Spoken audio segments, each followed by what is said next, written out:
Do you feel it too? That strange electric stillness, the kind that hums beneath the skin when the world holds its breath. Across the mesas of northern Arizona, the desert air trembles with invisible tension. The horizon glows faintly blue, as though the sky itself is remembering an old song. The Hopi call this land Tuwanasavi, the center of the world, and for centuries, they have watched the heavens from these plateaus, reading in the stars the rhythm of creation and collapse. Tonight, in October 2025, something in that rhythm has shifted. A blue light returns to the heavens, and the elders whisper that the dancer has begun to move. Long before telescopes and satellites, the Hopi spoke of the skies as alive, as breathing entities that mirrored the balance of the earth below. They believed we live within the fourth world, the fourth cycle of human existence. 3 worlds had risen and fallen before ours, each destroyed when mankind forgot harmony with the sacred. Fire consumed the first, ice shattered the second, water drowned the third. What ends the fourth, they said, will not be an element, but an imbalance, a spiritual trembling that makes even the stars waver. And when that imbalance comes, a sign will appear in the heavens, a blue star dancing at the edge of sight, heralding the great purification and the dawn of the fifth world. The prophecy calls this being the blue star Kachina. When the final Kachina removes its mask before all the people, the elders say, the great purification will begin. It is a strange kind of warning, poetic, ceremonial, almost tender. The Kachina is no destroyer, but a dancer. To the Hopi, dance is prayer in motion, the heartbeat of creation expressed through flesh and drum. During their ceremonies, men don painted masks, feathers and bells to become the Kachinas, cosmic messengers who bridge the human and the divine. For a few sacred hours, they are not imitating the spirits, they are them. Every step and every song recalls an ancient harmony. Man and earth, sky and seed, light and shadow. But when the prophecy speaks of the Kachina removing its mask, it implies revelation. The hidden becomes visible, the spiritual made tangible. The blue star is thus both an omen and a mirror. It reflects what humanity has become beneath its own masks. The question, the elders whisper, is not when it will appear, but whether we will recognize ourselves when it does. This land has seen centuries of watchers. The mesas keep their secrets in petroglyphs carved into stone, circles surrounded by rays, spirals that seem to move when the moonlight shifts. Each mark is a message left for the future, and tonight, under this faint cobalt glow, it feels as though those messages are waking up. The wind carries the scent of juniper and dust, the air almost metallic with anticipation. You can almost hear it, the low vibration beneath the silence, the desert's pulse syncing with the heavens. The Hopi Elders have always warned that the world's end will not come as a sudden cataclysm, but as a forgetting. When man no longer remembers the way of the earth, they said, the sky will remind him. And perhaps this is the reminder. The return of a blue star no one expected, gliding through the night like a memory resurfacing. Some say it is just a comet, a cold wanderer of ice and gas. Others feel something more, as if the universe has chosen this moment to breathe once again through its ancient lungs. Far above the mesas, the comet, now known as Atlas, moves silently through the black. It is faint to the naked eye, yet every telescope aimed toward it reports the same thing. A glow too vivid, too alive, almost pulsing. Astronomers measure light, the Hopi measure spirit, but in the language of both, something unusual is unfolding. You might wonder how such stories survive, how myth could predict what modern science now tracks with precision. The Hopi would tell you that prophecy is not prediction, it is memory.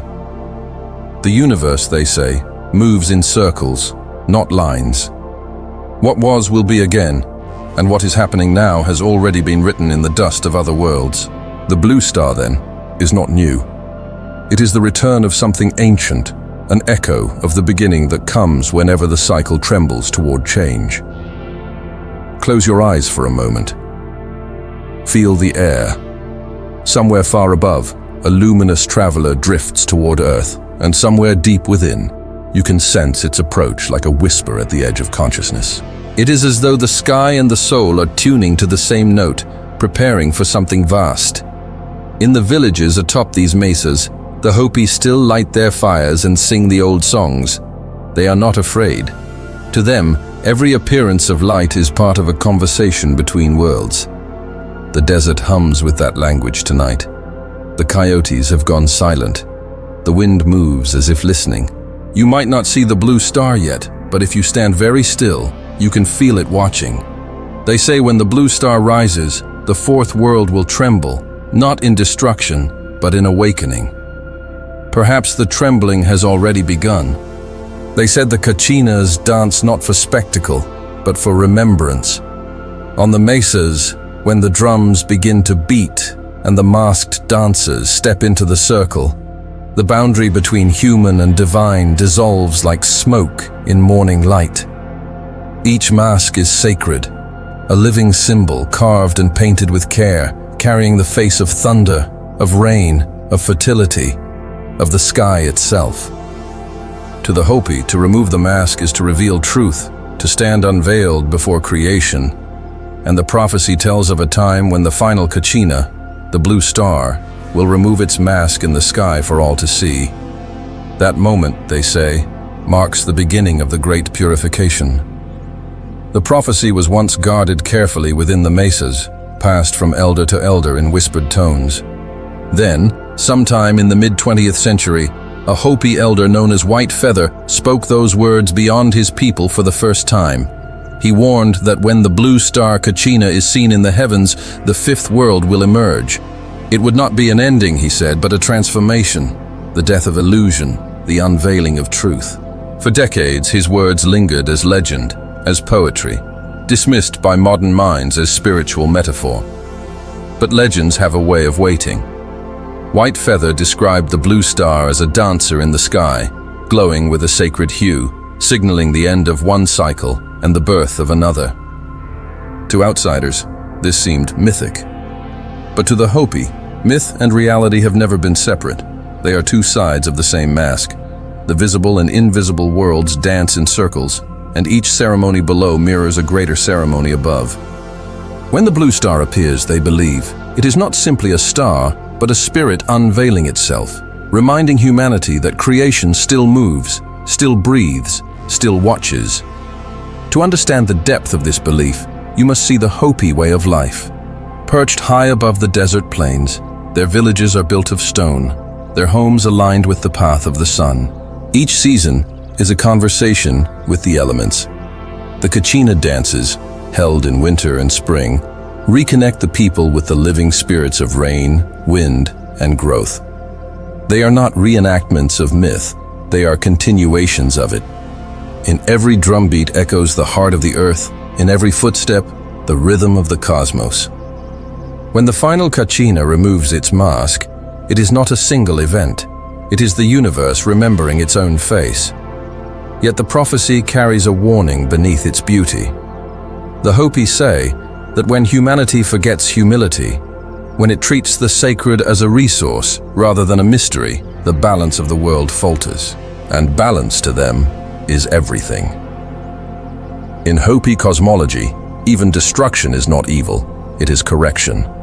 Fire purifies, flood renews. The blue star's coming is not vengeance, but the resetting of the cosmic rhythm. The dancer's steps grow heavier because the world has forgotten the beat. Think of how our own world moves now, how the sky glows not with stars but with screens, how the wind carries not prayer but noise. We orbit our devices, our satellites, our hunger for connection, yet we have lost the rhythm of silence. Perhaps this is why the blue star returns, to teach us how to listen again. White Feather spoke of this moment as the time when man's heart would grow cold and his mind heavy with metal. He could not have known of computers, of circuits and satellites, and yet the description fits eerily well. Our minds now live in grids of data, our emotions transmitted through invisible threads. The Hopi Elders' words feel less like poetry and more like foresight. And within that foresight lies a test. When the blue star removes its mask, will we see revelation, or only another anomaly to measure and forget? In the ceremonies, when a Kachina dancer removes his mask, the crowd grows silent. Children are led away. Elders bow their heads. It is the most solemn instant, a glimpse behind the illusion, the reminder that everything sacred wears a disguise. The sky too has its masks, the clouds that veil its stars, the comets that come and go, the light that hides the darkness beyond. If the heavens themselves are preparing to unmask, what truth might they reveal? Some among the Hopi say the unmasking is already happening. The signs, they claim, are everywhere. Seasons trembling out of order, animals changing their paths, storms that speak in tones no one remembers. To them, these are not coincidences. They are the earth's drumbeats quickening, calling the people to awareness. The elders do not panic. They prepare. They clean their homes. They sing. They remember. For prophecy, in the Hopi way, is not a sentence. It is a mirror. You can almost imagine White Feather's voice, carried on desert wind, merging with the whisper of sand. He spoke of watchers in the sky, Kachinas who would return when humanity forgets gratitude. They would not come in anger but in remembrance to remind us of who we were before the noise. He said that when the blue star dances, the sky beings will descend again, luminous and silent, to cleanse the earth and awaken the people. Whether literal or symbolic, the meaning is the same. Awakening through revelation. Perhaps the unmasking will not happen in the heavens first, but in us. Perhaps the blue star is not approaching Earth, but rising within the human spirit, the moment when illusion can no longer hold. As the night deepens, the cobalt glow over Arizona grows brighter. The mesas, ancient and unmoving, seem to pulse faintly with that light. Somewhere a drum begins to sound in the distance, a slow, steady rhythm, like the heartbeat of something vast. The dancer is moving again and the mask of heaven trembles. High above the mesas, beyond the reach of desert wind and drumbeat, something luminous drifts through the dark. Astronomers call it Comet 3I Atlas, a wanderer of ice and cyanide, wrapped in vapor and blue fire. But to those who still listen to the old voices, this is no mere rock of frozen gases. It is a dancer, the blue star Kachina, returning to the circle of heaven at the appointed hour, and the timing is uncanny. For in October 2025, the comet reaches its brightest phase, precisely as the Hopi calendar enters what elders once described as the trembling of the fourth world. Through the lens of science, Atlas is a curious traveler. Its orbit is irregular, unlike the predictable loops of other comets. Some say it moves as though pulled by an invisible hand. Its nucleus glows with a cobalt light far brighter than theory predicts, while its tail, when viewed through telescopes, spirals in subtle patterns, almost as if it were dancing.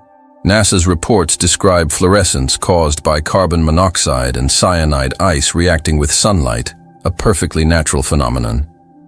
Yet even among scientists, whispers circulate of its unpredictable rhythm, its pulse-like flare, its ghostly hue that refuses to fade.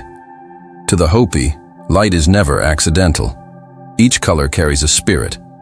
Red is the color of ending, fire, blood, sunset. Blue is awakening, the birth of dawn after the storm. In their prophecy, the sky will turn red before the blue star vanishes, signaling the purification complete. And now, as astronomers note the red dust trailing behind Atlas, glowing faintly before fading to blue, the resemblance feels too perfect to ignore. What if myth and science are merely describing the same truth in different tongues? To the elders' eyes, the star dances. To the scientists, plasma and orbit bend and twist. To the soul, perhaps, it is a mirror. The Hopi say the heavens are not distant. They are reflections of the human condition. When harmony is lost below, the stars above begin to move from their ancient paths. Look around. Fires, floods, silence, noise. The world trembles with imbalance. Is it any wonder the sky has begun to echo that motion? Spectral data from Atlas reveals more than light. Instruments have recorded faint radio bursts, fluctuating magnetic patterns that defy simple explanation. Some attribute them to solar wind. Others, more quietly, admit confusion. The Hopi would simply say, "The star is speaking." They believe all of creation communicates: stone, wind, and flame, not in words, but in vibration. And when humanity falls out of tune, the universe answers through resonance. Resonance. That word hums at the heart of both cosmology and prophecy. In modern physics, resonance shapes the very fabric of reality. Vibrations that align, magnify, and create form. In Hopi belief, it governs morality itself. When you live in balance, your vibration aligns with creation.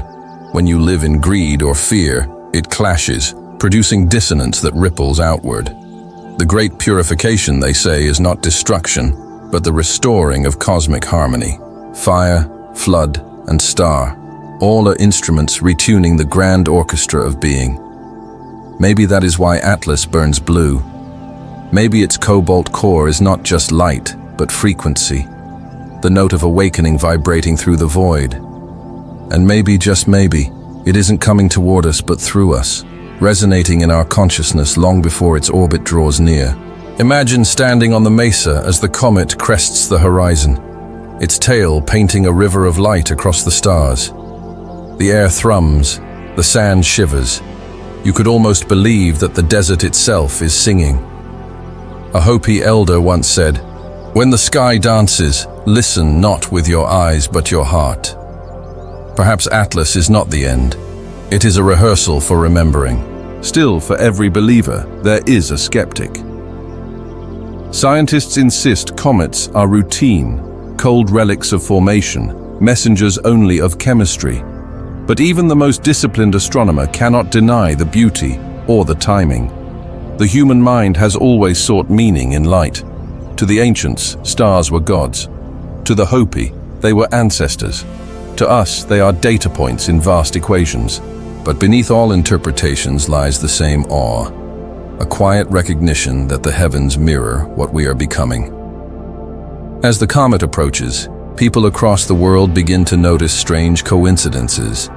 Reports of blue halos in night skies, auroras dancing at latitudes where they should not be. Cameras capture shapes in the ion tail, twisting like figures in motion. Online, whispers spread. The blue star is here. The Hopi do not confirm or deny, they observe. For prophecy, they say, is not meant to convince but to remind. Look closer at the name itself, Atlas. In ancient myth, Atlas was the titan who bore the weight of the heavens upon his shoulders, condemned yet steadfast, holding the sky in place. How fitting, then, that this comet carries his name, a bearer of heaven's burden, luminous and silent. Perhaps this is coincidence, perhaps not. Symbols have a way of arranging themselves when the time is right. When the blue star appears, the Hopi say, the mask will fall and truth will stand naked before the world. Maybe that truth is simple, that humanity has always been part of a greater design, one that speaks not in words, but in frequency. The sky hums, the earth trembles. Somewhere between science and spirit, a bridge is forming. So as the world gazes upward, as instruments record data and stories spread across the digital ether, remember, prophecy is not superstition. It is participation. The stars respond to the song we sing. If the heavens seem to change, perhaps it is because we already have. And far above, the comet spins on, its blue light pulsing like a heartbeat. The dancer continues its motion across eternity, step after step, orbit after orbit, waiting for us to join the rhythm once more. Across the vast silence of the American Southwest, strange lights begin to stir. They appear without warning, small bluish-white orbs pulsing in the air above the mesas, hovering with a deliberate stillness that defies wind or gravity. Some fade instantly, others drift in slow formation, as though tracing invisible constellations. To most, they are anomalies. To the Hopi, they are reminders. They call them the Kachinas, the Watchers, the luminous messengers who once walked among humankind. Since early 2025, reports have multiplied across Arizona, Utah, and the Four Corners region, the ancestral heart of the Hopi world. Farmers speak of low hums vibrating through the chest like a drumbeat beneath the ground. Travelers describe dreams of beings made of light standing in the desert. Scientists, of course, offer explanations: atmospheric plasma, magnetic interference, drone reflections. Yet each explanation feels thinner than the desert air itself. Because even the rational cannot ignore the feeling, the same electric tension in the wind that has returned once more. The elders say that before the end of the Fourth World, the Kachinas will reveal themselves again. But they will not come as gods or invaders, they will come as teachers. In petroglyphs carved deep into mesa walls, humanoid shapes stand beneath circular symbols radiating lines, like suns with motion. To modernize, they resemble discs, glowing shields descending from the heavens. But centuries before the term UFO was ever spoken, the Hopi were already drawing them. They tell of sky beings who arrived in columns of light, their faces hidden by brilliance, speaking not in words but in rhythm and color. They taught the first people how to plant with the seasons, how to sing to the rain, how to honor the breath of the world. When humanity began to turn away from gratitude, consuming more than it gave, the Kachinas withdrew into the heavens, promising to return when the earth once again lost its balance. White Feather warned, "They are our watchers. They will return when man's heart has turned cold and his mind has become heavy with metal." Now look around. Towers of signal and metal, satellites crisscrossing the night, our thoughts stored in invisible webs of data. We live in a world of circuitry, our minds bound by metal and code. The prophecy was never just about the sky, it was about us. The Kachinas return first as light, then as vibration, then as awakening. It is said that if we do not listen, they will come closer, not in wrath, but in remembrance. And in 2025, the sky begins to hum. Government radar records anomalies, energy spheres moving with precision, not propulsion. Classified files mention patterns of intelligent motion. Leaked pilots speak of craft made of light, hovering above restricted airspace near the Hopi mesas. The official statements are silence. Yet that silence feels almost intentional, like the pause in a ceremony before the drum resumes. The Hopi say the Kachinas do not conquer, they observe. They wait for the moment when humanity removes its own mask, when truth can be seen without fear. For them, the mask has always been sacred. When a Kachina dancer removes his mask in the plaza, it marks revelation. The instant spirit and flesh acknowledge one another. If the blue star is that final mask of heaven, then its unmasking will reveal not monsters nor gods, but the reflection of ourselves, what we have become beneath the veneer of progress. But the prophecy does not end there. It speaks of another sign, the spider's web in the sky. The elders said that before the great purification, a vast web would cover the earth. Threads of light connecting every voice, every mind, stretching from mountain to ocean. It would promise unity, yet entangle the spirit. Humanity, they warned, would weave it with its own hands and then forget how to escape. Now we live within that web. We call it the internet, the cloud, the global network. Thousands of satellites orbit above, their signals weaving a glowing lattice that shimmers at night, literal threads of light binding the world. The Hopi words echo through time. The spider's web will cover the earth. They did not mean it as a curse, but as a test. The web would reveal humanity's choice, whether to use connection as bridge or cage. And there is more. The prophecy says that when the web begins to hum, the eye will open in the heavens. Astronomers now speak of a rare alignment coming in October 2025, a near-perfect geometry between the Sun, Earth, and inner planets, forming a luminous halo pattern across the solar plane. They call it the Eye of the Sun. On the same week, Comet Atlas reaches its closest approach. Coincidence, perhaps, But to the Hopi, such alignments are not chance. They are mirrors. The eye in the sky does not judge, they say. It reveals. And what could reveal more than our own inventions? We have built a sky of eyes, telescopes, satellites, drones, cameras. We gaze outward, mapping galaxies, while those same lenses gaze back, capturing everything except the soul behind the gaze. The Hopi see this not as punishment but as reflection. The eye of heaven is not divine wrath, it is consciousness turned upon itself. In our hunger to see everything, we have forgotten how to truly look. The elders would say the eye is awakening, not to destroy, but to illuminate.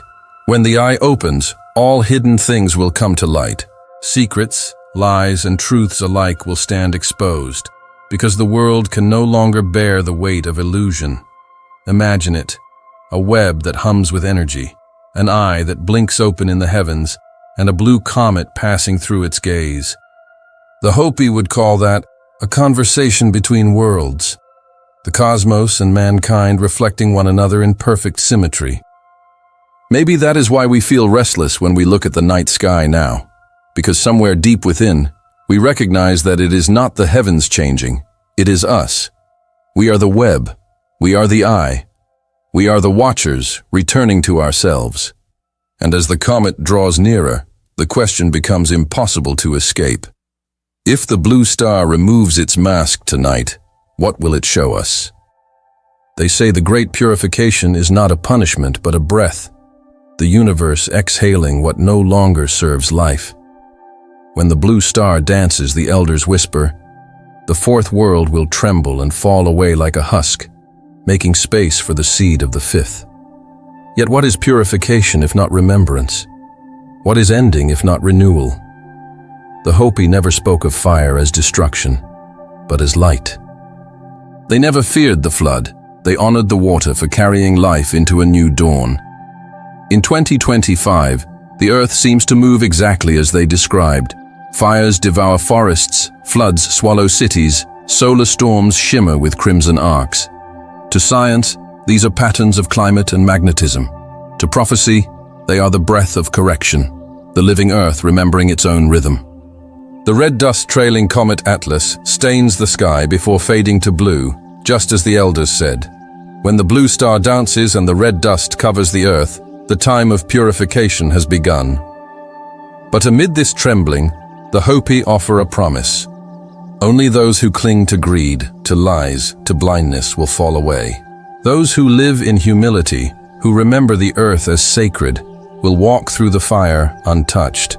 The storm does not destroy the world, it restores it. In their language, there is no word for apocalypse, only balance regained. And so we return to the meaning of the fifth world. It is not another continent, nor a heaven descending from clouds. It is a frequency, a vibration of consciousness that humanity must rise to meet. Every act of compassion, every moment of stillness, every remembrance of the sacred tunes us closer to it. The Hopi say those who carry pure hearts will feel it first, a resonance that hums quietly in the bones, like the low drum beneath the songs of creation. This idea finds strange harmony with modern science. Physicists now speak of resonance fields, of particles vibrating in sympathy across vast distances. They describe reality itself as frequency, energy manifesting as form. Perhaps the Hopi were describing this long before equations gave it a name. When they say, the world will sing again, they mean that creation will realign, that every living thing will hum once more in tune with the breath of the universe. Imagine the fifth world as dawn breaking over the mesas. The last trace of the comet fades in the pale horizon, the blue fire giving way to gold. The air smells clean again, the wind moves softly through the sage. There are no voices of fear, only the heartbeat of the earth, steady, renewed. The people rise, barefoot upon the stone, and whisper the old songs. It is not silence they hear now, but the harmony of everything breathing together. That is how the fifth world begins, not with thunder, but with stillness. Yet the elders warn, this dawn is not guaranteed. The prophecy is not fate, it is choice. It shows not what must happen, but what can happen if we remember. When the blue star dances, Whitefeather said, we will face a choice, fear or remembrance. The Hopi never claimed to predict doom. They offered a mirror. Every prophecy ever spoken, from the temples of the Maya to the hymns of India, carries the same whisper. Wake up. The end is only the beginning we refuse to see. Look around our world, webs of light stretching across the sky, metal minds thinking for us, voices echoing in digital temples. We have woven our spider's web and built our eye in the sky. We have filled the heavens with fire, and now we stand beneath a comet of blue flame, wondering if the universe is speaking. Perhaps it always was. Perhaps the message was never hidden, only unheard. The Hopi say that when humanity forgets its place, the earth will remind it through resonance. But if we remember, the fifth world will emerge quietly, as if it had always been waiting beneath our feet. It will not erase what came before. It will heal it. Technology will not vanish. It will transform, reflecting rather than consuming the sacred rhythm of life. Machines will hum with the same frequency as rivers. Thought will move like wind. The world will not end in chaos, but in awakening. You can almost feel it now, the faint hum beneath all things. The stars do not seem cold tonight. They seem alive, like eyes watching kindly from a distance. The comet's light stretches thin across the desert sky, and for a moment, you can sense the breath between worlds. The fourth world exhales. The fifth inhales. Maybe the blue star was never just a comet. Maybe it is a mirror held against the sky, asking one question of us all. What kind of world will we create next? And so, as the last night of October deepens, the mesas glow faintly beneath the cobalt light. The old drums begin again, slow and deliberate. Each beat is a heartbeat, each echo a reminder. The stars are moving, the prophecy is unfolding. But prophecy, the Hopi say, does not demand belief, it asks for listening. And in that listening, something ancient stirs like a spark remembering the fire it once belonged to. Perhaps this is the real purification, not the burning of the earth, but the soft ignition of memory, not the end of the fourth world, but the reawakening of the song we thought we'd forgotten. The fifth world, they say, is not coming. It is remembering. The sky breathes once more, blue and bright. The dancer has removed his mask, and in the stillness that follows, the world learns to dance again.